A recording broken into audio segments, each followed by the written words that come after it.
welcome back to another of these tier list ranking of different eras. Today is going to be an absolute mammoth video because it's the longest era. It's got the most stories, and that's Tom Baker's era. So this is going to take me a long time. So I'm going to skip all the usual preamble and just get going into this video. There are three distinct eras in Tom Baker's era. Hinchcliffe and Holmes for the first 3 seasons, then the Graham Williams era, and then the J&T era, the very beginning of the J&T era for his last season.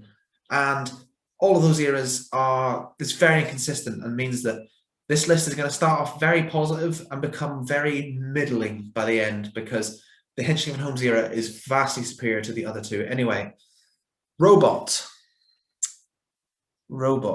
is okay. It's an okay beginning. It's not a particularly sharp plot, but I find it a fun story, although it's more of a Jon Pertwee story than a Tom Baker story, if you know what I mean, because unit format. But it really makes you feel comfortable in this new era that it's not a total radical departure. So I enjoy that, but I find the actual robot with a sort of personality complex thing just a bit of a dull premise, but there's a lot of fun in the story, and the real highlight is, other than seeing Sarah Jane actually get to use her journalist skills, the real highlight's Tom Baker. He's amazing from the get-go.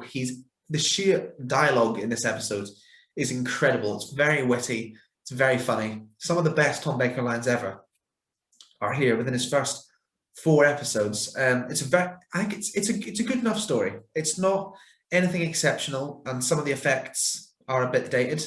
Not that I really have an issue with that, but they are a little bit dated. But yeah, I find Robot okay. It's okay, but it's nothing bad about it at all. The arc in space is great. The arc in space is brilliant. I believe that the film, I don't know, was it Alien copied this? Something like that copied this. I think the Wirren are great, very good. The bubble wrap looks really effective, surprisingly effective. Again, Tom Baker's on great form. I think Liz Sladen gets some great stuff to do here, as well as Ian Marter as Harry Sullivan. It's a very sharp script, only 4 parts, very well paced, lots of good characters. It's a good set design, good monster design. And as I mentioned, that bubble wrap really works in a way that I was not expecting. It's very effective as the guy's hand, even if the full-on, when he becomes a full bubble wrap creature, doesn't look quite as good. The Sontaran Experiment, good. I think it's probably the story that takes the Sontarans the most seriously. Time Warrior had them at their best, but this is the most serious threat of a Sontaran story. It's only a little 2-parter, which means you can sort of forget about it quite easily, but it's a pretty solid story set in a nice little setting on this abandoned Earth, which all ties in with season 12's arc of sorts, which is the Nerva station. I think the Sontaran's good. There's some good action fight sequences, and again, at 2 parts, it just feels very snappy. And compared to, there's not as many 6-parters in this era and things like that, but it really does zoom by, and it makes it quite enjoyable viewing as well. And you can just stick it on if you've got a spare hour. It's quite a fun watch. Genesis of the Daleks. It becomes the first of what I'm sure is going to be an incredibly overloaded top column. The absolute classic column, because this story is immense. I believe that Terry Nation had already submitted a script for another Dalek story, this time for the 4th Doctor, and Hinchcliffe or Holmes, one of the two of them, basically just went to him and said, "This is exactly like your last couple of scripts," which it was about time someone pointed that out. And instead they challenged him to really come up with a very interesting plot. And they said, "Why don't you do an origin story?" And he really got his teeth into it. And it looks incredible. And there's all this very well done Nazi imagery. And Guy Sinner's in this, and he's great, as is Michael Wisher. There's a lot of great stuff in here. The Daleks, I've seen a criticism say the Daleks don't really do very much, but then it's not about them. They're in the story. It's about how they began, and it's about Davros, and it's about this world and how it came to the Daleks, how that became the solution that he came up with to their problems. And it's a very interesting, it retcons the Daleks' origins in quite late. to the canon. I don't really believe in canon, so I'm not really that bothered about that. But obviously, it does rewrite some of the stuff that we've previously learned about the Daleks. But it's a very interesting take, and it's obviously the one that they've stuck with ever since because it's such a classic tale. It has 6 parts, it doesn't drag, and it has the iconic "Do I have the right?" speech. Everyone's very good. It's a top-notch performance pretty much all round, and it's going to be in the top couple on this list anyway. I will be ranking them within their tiers, which I suppose I'll demonstrate now, because Revenge of the Cybermen goes in okay, but behind Robot. I don't mind Revenge of the Cybermen. I know it gets a lot of flack, and yes, it's a bit dull at parts. There's these, I think they're called Vogons, and they're having these really long political discussions, and they're really quite dull. So that stuff drags it down, but there's actually some fun action, but nothing to do with the Cybermen is particularly fun, because the Cybermen are not good in this story whatsoever. And it's a first time seeing the Cybermen since the invasion in Patrick Troughton, and it's the last time we see them until Earthshock. So really, this is our one Cyberman story in 14 years, and they don't do anything really with them. It's a bit of a shame. So that between season 6 and season 19, there is one Cyberman story, and it just so happens to be, well, not that good. I don't want to put it in bad. I still think it's watchable, but it's not anything particularly to write home about, and it's not a particularly strong ending for season 12, which is a fairly good season, all things considered. Tower of the Zygons, absolute classic. Scotland is here, and we've got the Brigadier in a kilt. We've got the Zygons, the Zygon design. I don't know how it's possible, but New Who, I'm not slagging off the New Who Zygon design, but the classic one looks better and it looks more authentic. That is the best design of any monster in Classic Who. That is incredible design, and the cliffhangers here are great. I actually think that the Loch Ness Monster stuff works, and particularly the stuff when it's dragging down the oil rigs. It's a very intriguing plot. As I said, at 4 parts, it's quite well paced, quite snappy. And that becomes a more regular occurrence at this point because there's much less 6-parters in Tom Baker's era. In fact, it's the last era with 6-parters, but only the last story of a season would warrant 6 parts. So it means that much more of the stories are much faster paced, which I think is another reason why it's so popular. I think Terror of the Zygon's brilliant. Unfortunately, it's the last time we see Brigadier for a long time, 7 seasons or so. But he's very good in this, and Harry Sullivan's very good in it. And it's his sort of farewell story, though he does come back very briefly in the Android Invasion. It's a very good story all around, good unit action, possibly one of the best unit stories going. I have a lot of time for Terror of the Zygons. I think it's an absolute classic and worthy of that, of being in that column. Planet of Evil, okay, between Robot and Revenge of the Cybermen. Season 13 is so good that when it does slow down, I think you notice it all the more. And this story here is sandwiched in between Terror of the Zygons and Pyramids of Mars. So you're going to notice when it feels a bit slower. And maybe it is, and maybe, but there's some really intriguing ideas in here. I think the antimatter monsters, that's what I was meant to say, are very good. But some of the sets just going around them a little too many times, and there's no girls in the story other than Elizabeth Sladen, no female characters whatsoever, which is odd. And then they all refer to her as the woman or the girl the whole time, and it seems, I don't know, it just unsettled me a little bit, that particular detail. But it does have some great moments, like all Hinchcliffe and Holmes era stories, and Tom Baker and Elizabeth Sladen are amazing. So I can't criticize it too harshly. It's still okay. It's not bad. I'm going to say that a lot. I'm going to really say that a lot. Pyramids of Mars should be next. Honestly, it could push into absolute classic, but I'm trying to keep that column with no more than 10 in it. 10, I know. Amazing. Pyramids of Mars is a very good story. It's not quite the classic that everyone made it out to be, which is possibly part of the reason, because I went into that story with such high expectations of a complete and utter classic. So originally I was a little bit disappointed, but in hindsight, it is a very good story. There are some detracting points. I don't like the mummies that much, and some of the stuff when they're actually on in Sutek's lair, I don't really like. But Sutek himself is an incredible villain, perfectly voiced by Gabriel Wolf. He's so menacing and probably Classic Who's best villain, if I'm being totally honest. Tom Baker gives a brilliant performance. There's an amazing part 1 cliffhanger. In fact, there's an amazing part 3 cliffhanger as well. It's a very good story. It's set in the unit base, but back in the 1920s. There's a good guest cast. There's some creepy stuff going on all around. I really enjoy this one. I think it's very good, and it could push into absolute classic if I wasn't trying to keep the tiers a little bit, not overload one particular column. The Android Invasion, bad. The only bad story of the Hinchcliffe and Holmes years, in my opinion. I found this one really boring.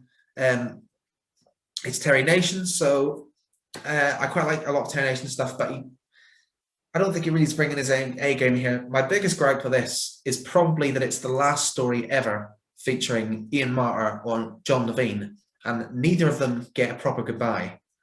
And I know that maybe they didn't know that at the time they were writing the script, that we were never going to see Benton again, we were never going to see Harry again. But in hindsight, that's annoying. And I find the plot a bit slow and some of the elements to be, I don't know, not ridiculous, but a little bit ridiculous. Also, it's a unit story, but because the Brigadier's not there, you notice it all the more. And that's going to come up on a few occasions in the Tom Baker era. We went back to unit, but we didn't recognize the people there, and it felt, I don't know, it felt really unnatural to see other people running units. And the excuse always being that the Brigadier's at Geneva or he's away doing work somewhere. But it's got a Nicholas Courtney shaped hole in the middle of this story. It's a very intriguing plot though. The Android Invasion itself and this robotic tyrant, but some of the cliffhangers are just weak. And there's some stuff that I'm just not a fan of in here. So I would say it's the only bad story in the Hinchcliffe and Holmes era. Brain of Morbius.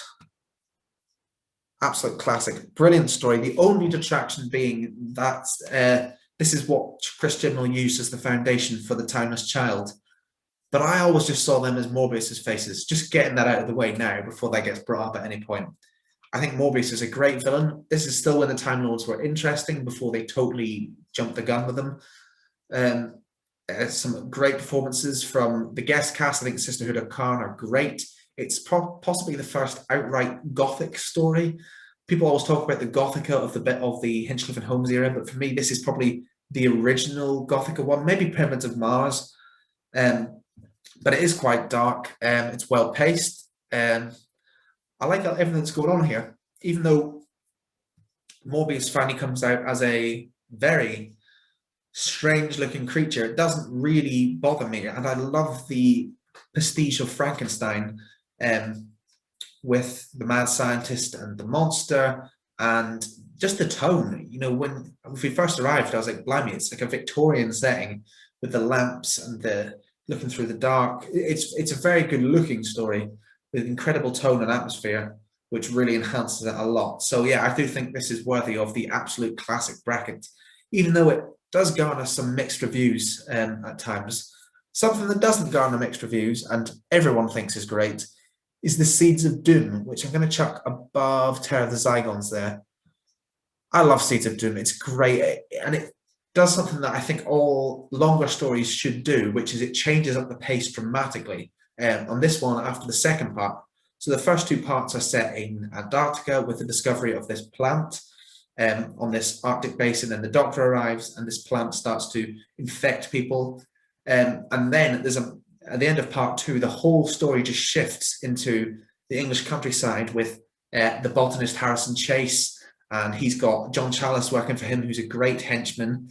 And he takes the plant back to England, and then they have to go there. Again, the detraction is that we meet Unit, but there are no familiar faces, so it feels weirdly not like we're meeting Unit. It feels like, oh, we could have Benton and we could have the Brigadier and we could even have Yates, but we're going to have a bunch of people who you don't have a clue who they are. That's the only detraction, because everything else in the story is great. I think the original look of the people as they're mutating into the Crinoids are amazing. The Crinoids themselves, I mean, they're just the axons spray painted green. And then when they get big, they look a bit ridiculous. but not in a negative sense. They look ridiculous, but it doesn't really detract from the story. The Seeds of Doom is a brilliant six-parter, and it never feels too long, despite the fact that there are not a lot of six-parters in this era. So far, both of them have been in the absolute classic bracket. So I think that says everything about how when you do longer stories right, you can really nail it. And they did on this occasion. And I need to stop speaking for so long because this video is going to be immensely long. The Mask of Mandragora. Above Revenge of the Cybermen, below Planet of Evil. It's okay. It's an all right start for season 14. It's got a nice setting in this Renaissance Italy. You can't beat the Renaissance sunshine, as Tom Baker would later say. And I think the actual plot is pretty good. There's some nice gothic undertones to it, but it's just a bit forgettable for me. I mean, the part 1 cliffhanger is a execution axe going down or something like that, and it's just, that's a bit generic, and there's a couple of tropes which you could just get rid of for me. But it's an all right plot. I think it's good. It's good enough. The Hand of Fear. Good. Honestly, I would have put it in great, but it sort of falls apart in the final episode, part 4. Part 1 to 3 with the female Eldrad is much better, but when Stephen Thorne's Eldrad takes over, it just becomes too pantomime for my tastes. But those first 3 parts are brilliant. The effects look great. I love the hand going. It's just such a unique idea for a plot, and it's also the perfect way for Sarah Jane to go out, because she gets possessed all the time by things. It's just a common reoccurring thing for Sarah Jane. So for her to get possessed in her final story is quite good. And her exit is beautifully poignant and very well played out, and one of the few character companion exits with genuine emotional depth, probably the only one with any emotional depth in Tom Baker's era, because Leela's exit and Romana's exit, when neither of them were particularly well handled, in my opinion, and Harry just sort of left. Sarah Jane has a very good exit, and it's lovely, and I really like the wooden TARDIS set. I think it comes into play for the first time in this episode. The secondary console room. I think it looks gorgeous, but I know I'm in a minority in that opinion. The Deadly Assassin. Great. Not quite the absolute classic that some people make it out to be, but it's a very good story. You can tell from that opening, what was it, when the words are going up the screen, sort of Star Wars style, and it said, suddenly and without warning, the Time Lords face the greatest crisis in their history. And it's sort of Tom Baker reading the intro to a dramatic book. And you know this is a totally different type of story, and it's creepy and it's atmospheric, and the Master is brilliant in it, played by Peter Pratt, I believe. He's very good. His eyes sort of detract from the overall look, but it's a very good idea, very good plot, and I love the stuff in The Matrix. It's not quite as weird as I'd like The Matrix to be, but The Ultimate Foe gave me proper Matrix shenanigans, if that's what I wanted. And it's quite violent. I know this is the infamous story with the cliffhanger with the doctor drowning that Mary Whitehouse complained about to the BBC. Yeah, I think it is overrated, but only a tiny bit, and it's only because it's in this era that I would say it's overrated. There are a few little nitpicks, like why does Gallifrey have a news service? That just seems so human. But I don't think that they jumped the gun with Gallifrey. I think it's sort of, they were better in the war games. The Time Lords were better in the war games, and learning more about Gallifrey works in this occasion. But man alive, are they going to kill it in like a couple of episodes' time? The Face of Evil. Good, but in front of the Sontaran Experiment, but behind the Hand of Fear. I like Face of Evil. It's a good plot. I think Leela's great. I love Leela, particularly in season 14. I think she's an amazing companion. Who's possibly slightly underrated, and she's very good here, and there's a lot of brilliant moments, like Tom Baker threatening the guy with the jelly baby, and it's just such an interesting idea. You know, when he landed, it was sort of, oh, the Doctor arrives on a jungle planet. We've seen this a lot of times. The Planet of Evil set on a jungle planet. You know, other stories throughout all the other eras, we've had those sort of plots, but the Doctor is with 2 warring factions, and again, that's something we've seen. but one of these factions are worshipping him as a god, and the other one think he's the devil. And that part one cliffhanger where it's revealed that he actually is the face of evil is brilliant. And then the reveal of how that actually came to be with Sowanen and the schizophrenic computer which Tom Baker had poured his personality into. And now these two different societies see him as God and devil. And the fact that one of these societies has regressed, or both of them have regressed actually from when they originally crashed on the planet, it's just a very intriguing plot that just is paced very well over its 4 parts. Louise Jameson is great. Tom Baker gets a lot of great stuff. I'm a massive season 14 fan. I think it's incredible. And this is another just brilliant story from that season, which just gets better and better because the Robots of Death, absolute classic. Robots of Death's immense. It's immense, and it's immense in the most generic way possible. It's a spaceship, and there's robots, and the robots are killing people. That's not madly out of the ordinary for Doctor Who. And I've seen some people say, oh, it's quite generic, it's quite bland, but it's not. This is the absolute pinnacle of doing the most standard Doctor Who story possible. The robots are so creepy. This is the creepiest story in the entire of these Gothica years in the Hinchcliffe and Holmes era. The scene with Pamela Salem's character when she's lying on the bed and the robot walks in and grabs her by the throat and is like, you can just see his eyes as he's strangling her, is the creepiest moment ever, because she's just begging him not to, but it won't make a difference. And it's the key reason why the Robots of Death work, but the Heavenly Host from Voyage of the Damned don't work as villains, because the Heavenly Host take off their halos and they throw them like frisbees, and that's how they kill people. But just the intensity of the strangulation method makes it so much darker, and it's a very intriguing plot. There's lots of good stuff like Robophobia. It's a very good guest cast. Yeah, I love this story, and yet it's not even the best story of season 14, because the best story of season 14 is the Talons of Weng-Chiang. I'm putting that above Genesis. If it wasn't for one other story, which comes later in the era, this would be the best Tom Baker story. There's a couple of detracting points. Yes, in hindsight, a little bit racially charged in terms of the way it's depicting Chinese people, and the rat is, well, it's rubbish. But honestly, this story is so incredibly written. The dialogue, the wit, the charm, it also looks gorgeous, particularly in hindsight, because the Graham Williams era was just a lot of spaceships, and you were on spaceships and caves every week. But the Victorian setting looks amazing. It really does full play to them. It has Jago and Lightfoot, two of the best supporting characters ever. Some of Leela's best stuff. With, I can't remember if it's Jago or Lightfoot she ends up with. And who's trying to civilize her, and when she just like Jada Stone's the guy in the back. She's absolutely at her best, and there's just some really brilliant ideas going on here. It's such a creative, inventive script with the dialogue is next level.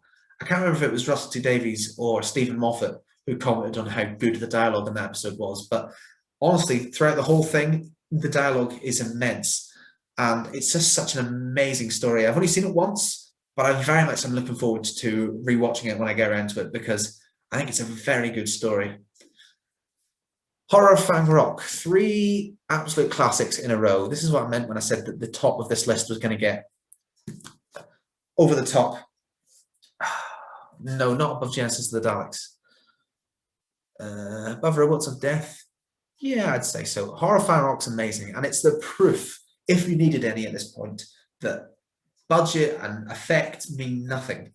The only thing that ever matters is good writing, because this is a plot with the villain is some green bubble wrap, and the bubble wrap can't even really get into the lighthouse, and they're just in a big lighthouse going up some stairs for 4 parts, and it's incredible. Genuinely, they managed to turn this green bubble wrap into one of the most effective villains ever. The way the Rutan's just experimenting with people, and the whole tone of it, it does feel like an offshoot from the Hinchcliffe and Holmes era, even though it's the beginning of the Graham Williams era. Because it's got that very gothic vibe to it, but it's so good. Again, a great guest cast. Again, Leela, I think this might be her best story. I think she's brilliant in it. Tom Baker's great. And the lighthouse really works. It's a very claustrophobic setting. And the whole story just feels like the walls coming in on you. And it's dark. I mean, this is one of the rare stories where the Doctor survives, the companion survives, and everyone else in that lighthouse gets killed. And it's just getting picked off one by one by one. And it's really great to watch. For my 50th, not for the 50th, on Doctor Who Day last year, on the 23rd of November, I watched a story from each Doctor. Horror of Fang Rock was the one I went to, because at just 4 parts and just incredibly written. It's a really brilliant story, and I love it to pieces. If you haven't seen it, which if you're watching this video, you probably have, just watch it. It's great. Unfortunately, the rest of the Graham Williams era is very mixed, and this video has been very positive so far. I mean, there's like, what, 6 in the top category already, but it's not going to remain anywhere near as positive as that. There's 7 in the top category. The Invisible Enemy. Do you know what? I actually don't mind The Invisible Enemy. I'll put it above Revenge of the Cybermen, but it's okay in the most middling way possible. I like King 9, I like Leela, and the plot is so wacky and bonkers that I can sort of forgive it, although I know it's bad. When I'm watching it, I can see it's bad. The villains look rubbish, the plan's rubbish. The Doctor and Leela get miniaturized and walk around inside the Doctor. There's a lot of wacky as hell stuff going on here that I'm not sure the set design can really live up to. But I don't mind it. I mean, I would watch it again. I wouldn't be in a rush to watch it again, but I wouldn't have any real objection to it.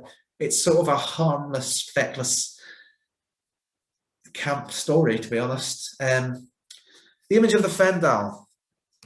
I think The Image of the Fendahl is out and out bad.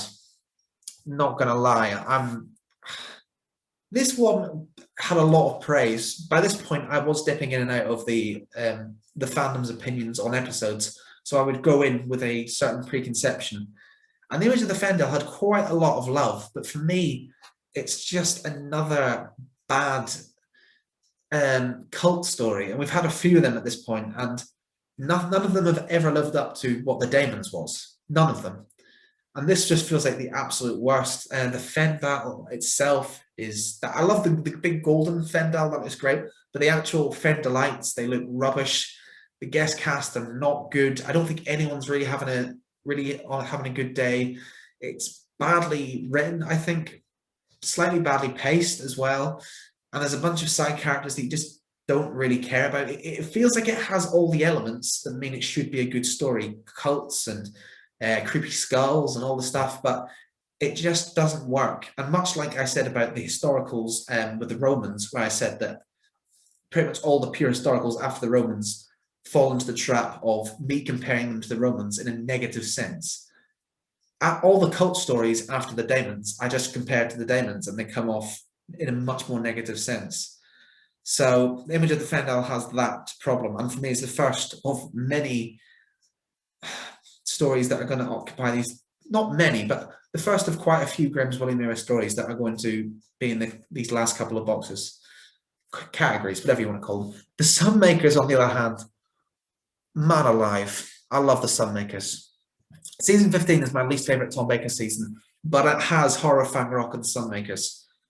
And they are both immense. And the Sunmakers is such a witty script. And I don't know why I'm surprised, but no one really talks about this story, even though it's a Robert Holmes script. And it's just so clever, so political, and very witty and slightly dark. I mean, they just say at the end, there's this big workers' revolution, which I totally got into, and they ended up chucking some taxmen off roofs. It's satire at its very best. There's some great stuff for everyone to do. I think everyone's on the top of their game. Good guest cast, good villain with a little creepy, little tiny bald guy. I can't remember what his name is.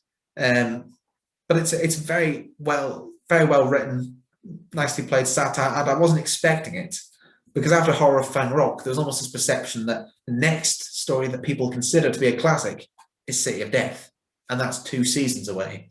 So buckle down for some bang average stories, and then this one just blew my head off. Basically, it's a brilliant story. Just another one to chuck in the absolute classic column because we're totally not overloading that already.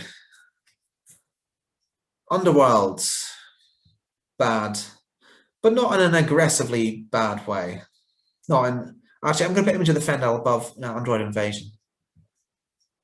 Underworld, it's a CSO nightmare, CFX, green screen, whatever you want to call it. They were trying to compete with Star Wars, which I've actually seen now. I saw it on the weekend for the first time ever.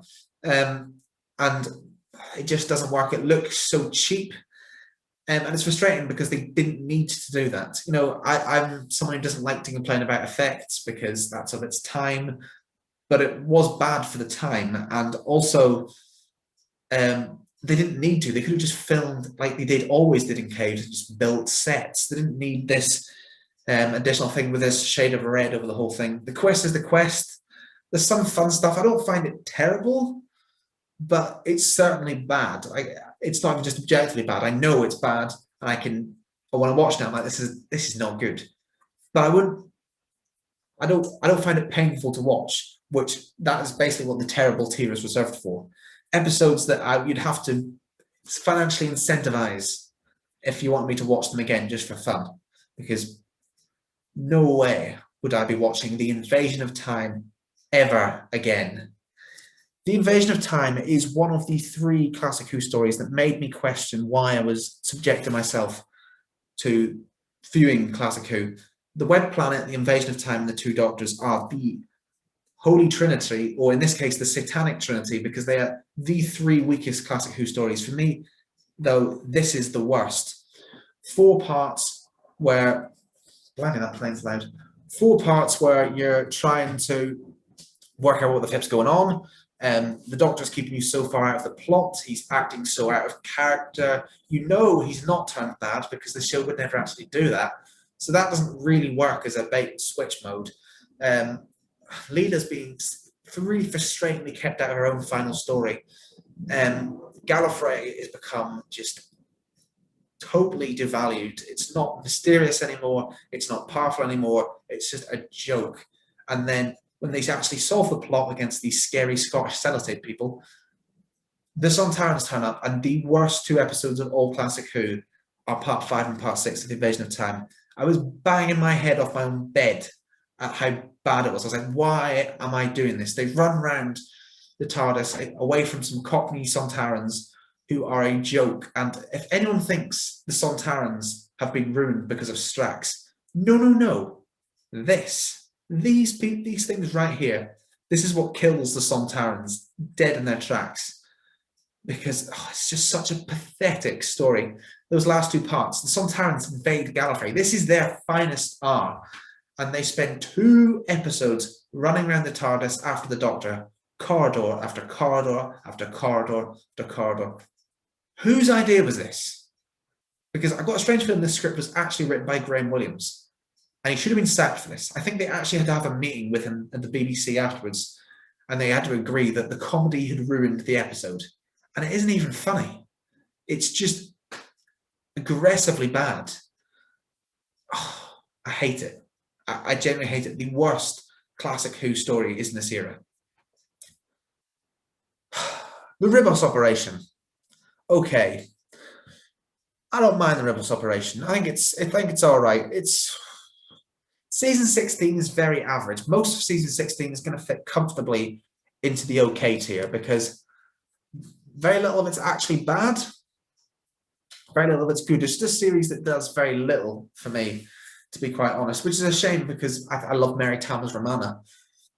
But because none of the stories are particular highlights, I'm very unlikely to just sit down and watch a Key to Time story just for the fun of it. Ribos Operation's okay. It's quite witty. It's nice Robert Holmes dialogue throughout. But there isn't really a plot. I don't know what I can't even remember what the plot was. There's some people trying to steal something. There's a bit of a heist story. It's not one that I'm overly fond of, if I'm being honest. And also, the same can probably be said about the Pirate Planet. I'll put it behind Mask of Mandragora. It's okay. And there's some nice, witty Douglas Adams stuff. It's Douglas Adams' first Doctor Who script. So that's a fun little detail, and I think that the captain is okay, and actually the actual plot is quite dark. What this planet is doing is mass genocide one at a time, but the people on the planet are just so dull. And this sort of plot with the people who have not hypnosis, what's it called? Like telekinesis, and they've got all these powers and they're being restricted. And it's a shame because there's some genuinely brilliant parts of this episode. Mary Tam is possibly at her best. She's just being the Doctor, but better. She's handing out jelly babies. There's some absolutely great Douglas Adams dialogue. I love the exchange about Isaac Newton. And there's all these like hovercrafts that they're going in. A lot of the stuff's great. But I don't know. The actual people on the planet are just so generic and dull. And I find this story overrated. I think the only reason people really talk about it in such a positive light is because it was written by Douglas Adams. And don't get me wrong, his next two Doctor Who scripts are masterpieces. City of Death and Shadow are going to be very high up on this list. But I don't really get on board with this one. I don't think it's anything particularly special. The Stones of Blood, okay, but possibly the best of the okay column. Put it above Robot. Stones of Blood, the first two parts were immense. I thought season 16 is finally getting its act together. We've got a cult story, but it doesn't feel like just another poor Damon's ripoff. We have these rocks that look great. I can't remember what they're called. The villain's literally just stones. And there's a really great atmosphere and a great tone. And then episodes 3 and 4. Honestly, if it was just based on episode 1, I'd put it there in great. And if it was just episodes 3 and 4, I'd put it in bad. This is the compromise because it totally derails itself. I've never seen a story derail itself so much. And it's creepy, and it's sort of a bit of a horror story. And then all of a sudden, it's this over-the-top courtroom drama.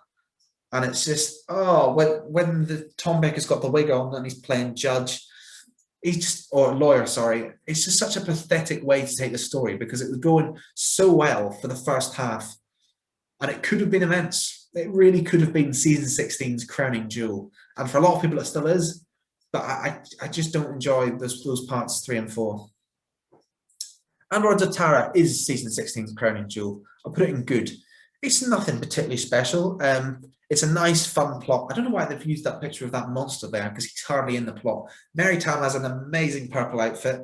I love the doppelganger stuff with Mary Tam. It's so basic.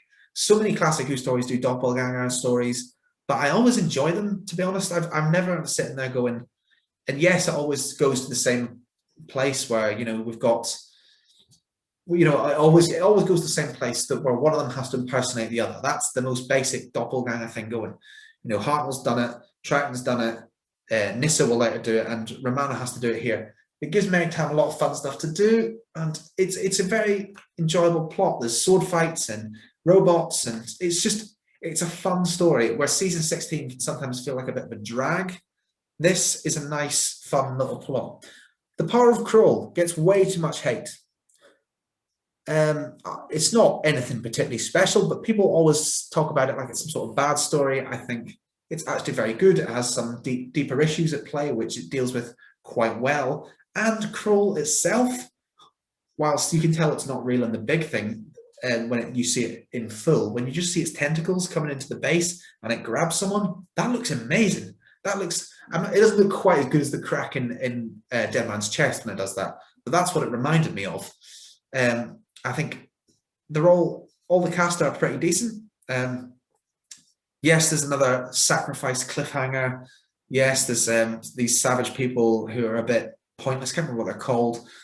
It's been a long time, and I can't remember a lot about season 16 as a whole. But I thought Power of Kroll's all right. To be honest, I didn't really have much of a problem with it. The Armageddon Factor above the Ribos operation. First appearance of Lalla Ward. Last appearance of Mary Tam.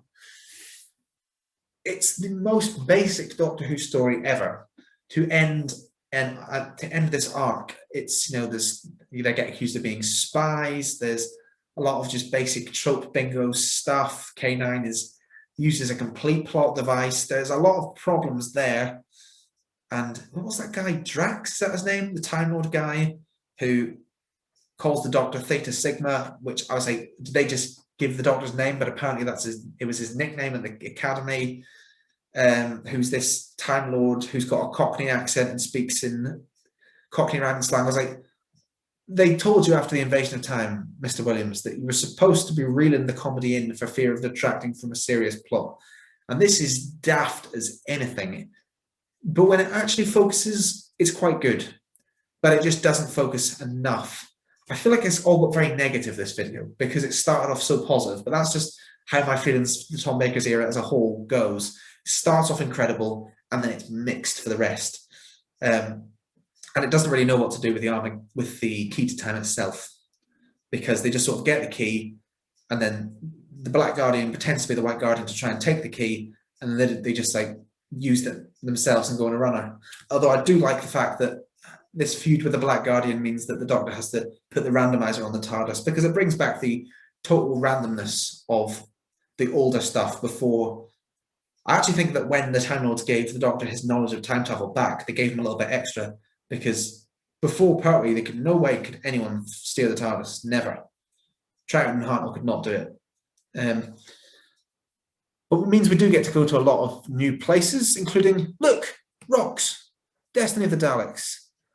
I don't want to say it, but it's bad. Terry Nation's final ever script, which is why I didn't want to put it in the bad column, because he's given so many years to Doctor Who. He's been writing for Doctor Who for 16 years at this point. The Daleks is the story that saved Doctor Who. He's written some great stuff, Dalek Invasion of Earth, the Dalek Master Plan. What else has he written? It's Genesis of the Daleks. And he ends with the Dalek story, which is very fitting, but it's a weak Dalek story because it devalues the Daleks, and that's the worst thing a Dalek story can do, by having them as basic robots. You know, they can't defeat the Movellans because they can't think in a tactical way, but they're not robots. You know, they're not two computers going at each other. And the fact that the Movellans are actually a superior race, the Daleks, I'm not buying it. They look like a bunch of, I don't know, space punk hippies. I don't know. They look weird as hell. And Tom Baker and Lalla Ward are great. I love Tom Baker and Lalla Ward. There's a reason that they are my YouTube profile picture at the moment, because they are the best Doctor companion duo ever. The chemistry is off the charts, and this does have some good stuff with the Doctor and Davros. Even though I think David Goodison is the weakest actor to play Davros, he doesn't really do it justice. But basically, any interactions between the Doctor and Davros are what elevates this episode. And there's some fun stuff, but the Daleks are not good in this story, and that's a big detraction from a story that's so focused on them. But this video has been getting very negative, so may I say that City of Death is the greatest classic Who story of them all. Wonderful, absolutely. I do not have one single complaint, not one line, not one piece of music, not one bad direction. Everything is perfect in this story. The best example of Doctor companion chemistry, a genuinely quirky but yet totally compelling and interesting plot that never feels totally ridiculous and ludicrous. Very interesting use of time travel. The best musical score ever. Dudley Simpson was on his A game, not just with the actual Paris music, but also that gorgeous score that when he turns up in Italy, you know, it's a very timey-wimey plot. See what happens when you give this show a budget, because it looks incredible, not just to go to Paris, which all looks great, and after 2 seasons of stuffy, overlit sets, looks even better. We're not landing in caves this week, we're not landing in a quarry, we're not landing on a spaceship, we're actually going somewhere outside of the BBC studios, and it all looks amazing. The dialogue is incredible, and such a funny script. If it wasn't for the Romans, I'd say this is the funniest Doctor Who script ever. It might still take it just on the sheer wit value from Douglas Adams' script. I know he didn't actually come up with the actual plot, but a lot of it feels very Douglas Adams, because I know he hugely rewrote the original scripts. I love everything. Julian Glover's brilliant. There's a brilliant guest cast. Duggan, the most important punch in human history. He's such a great character. John Cleese has a cameo, which is just amazing. Modern art. And This is modern art. This is absolute artwork. If it wasn't for Heaven Sent, I would say this is the greatest episode of Doctor Who ever. I can watch this over and over again. I would never get bored. I think it is incredible and the best, not just the best Tom Baker story, but the best classic Who story of them all. It's also the story that has the highest ratings of any Doctor Who story ever, and it could not have happened to a better story than this. The creature from the pit, from the very best to not the very worst, because it's not worse than the Invasion of Time, but man alive, is the creature from the pit bad. Seriously, this is the sort of thing that people hate on season 17 for. I actually quite like season 17 for a lot of its flaws. And do you know what? The creature from the pit isn't aggressively bad, but it's just so weak. And it's got so many tropes and so much just absolute rubbish. Why? That design, just why would they do that? It's just ridiculous. And the whole thing just falls apart the minute that the script went into filming. It just totally falls apart. I don't know if the script was any good. I'd like to read novelizations of scripts that I don't think were properly realized on in the actual thing. So there's probably a novelization of this somewhere, but I don't think I can. I don't know if I could bring myself to read it, to be honest, because it does nothing for me, this episode. Really nothing, apart from just genuinely annoy me at points. Nightmare of Eden. Here we go. Here's a controversial opinion. I think Nightmare of Eden is very good. A very clever plot. I actually really like the Mandrels. I think they look pretty good. It deals with some very serious issues in a very grown-up manner. It's a very good 4-parter, well-paced, good guest cast, some slightly over-the-top acting. It's not the absolute horror show that everyone makes out to be. I actually quite enjoy Nightmare of Eden. In fact, I'm going to put it above those two. There. I think it's an criminally underrated story. It deserves a lot more love. It's hampered by production issues, but it's a great story. And Tom Baker and Lalla Ward, again, are just incredible in it. Horns of Nimon. Bad, but much like Destiny of the Daleks, it's watchable, largely for Lalla Ward, who's really trying to save this. Everyone seems to be trying their best, but apart from Graham Cowden, who's just, what is he doing? His acting is so over the top. This whole plot is a pantomime, and not in a good way, not in a remotely good sense. I think the Nimon are a cool idea, and there are some nice ideas and nice moments sprinkled throughout, but it's just not good. It's just not. It's really not good. Shada. Honestly, I could put it in absolute classic. Should I? Sod it, it's going there. I love Shada. I think it's incredible. I love, again, the Adamsian wit of the whole script. I adore those scenes with Tom Baker and Lalla Ward in the boat. If it's a recurring theme at this point, I just love those two on screen together at any point. They are exceptional. I think the professor, what's his name? Chronotis is brilliant. We've got Claire and we've got Parsons. Parsons. And he's great. And even Skagra, the villain. There's a lot of good stuff going on here. Skagra. Yeah, that's his name. There's a lot of great stuff going on here. Again, on location filming in Cambridge. A great score. The version I've watched is the animated version, or the partially animated version, with the scenes that they never actually filmed. And the fact that they actually got to film Creature from the Pit and not Shada, they were just striking at the wrong time, clearly, because this would have been an absolute masterpiece. And now that it's completed in its animated form, it genuinely is. And that scene right at the end of the animation, when old man Tom Baker is there, I love that scene. I love that scene so much. It's a brilliant, brilliant moment. The Legend House, terrible. Honestly, awful way for the JNT era to kick off. They valued K9's pathetic excursion at Brighton Beach is awful. The whole plot is really poor. There's weird effects. It's too wacky to out and out say it's got no redeeming qualities. But it's just a dull story. The whole new tone of season 18 does not suit Tom Baker in my eyes. Anything from the music to the new opening credits to anything.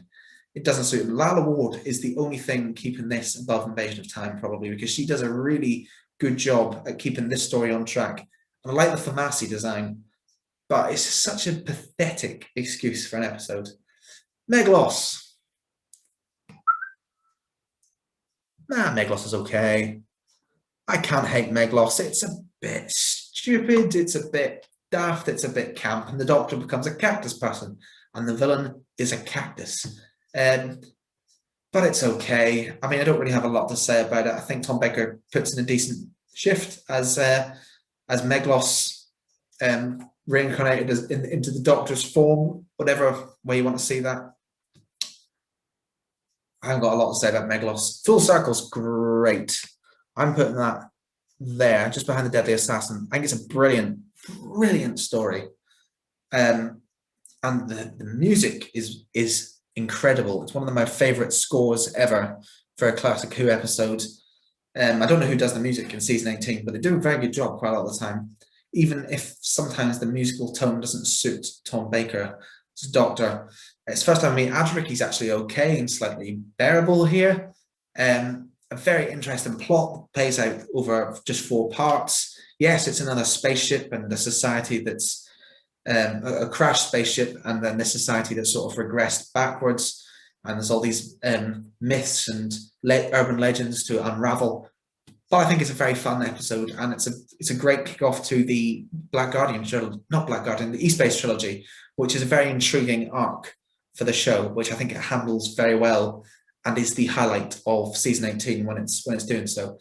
The highlight of season 18 itself is State of Decay, which I'm putting in absolute classic. Blimey, look how many's in that top column. I love the vampires. I think they're brilliant. Very well played out. An interesting planet, a genuinely interesting planet, which we didn't really get in the Graham Williams eras. When we went to foreign planets, you were just always so dull. But the vampires, this idea of the Time Lords having these wars with the great vampires, and the plot conclusion with the rocket being used as the stake in the heart is incredible. And also, as much as people always say that Tom Baker and Lalla Ward had a fight, so they're not even looking at each other in this episode, honestly, I thought their chemistry was great in this one.